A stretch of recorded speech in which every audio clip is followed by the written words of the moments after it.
Hi guys, so for this week's design I'm doing something in blue as you can see, and we're starting off with a stencil. So I'm just going to apply this about the centre point of my nail roughly.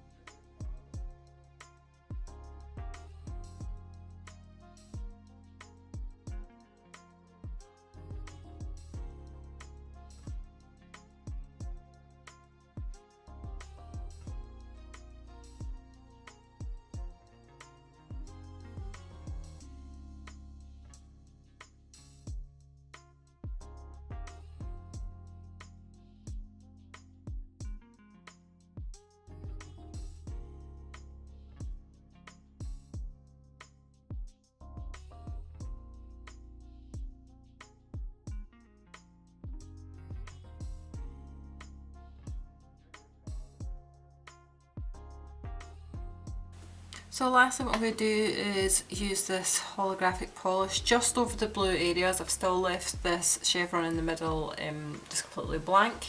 So this is Aurora from my own indie polish collection, and if you are in the UK, feel free to check out the link below to purchase yours.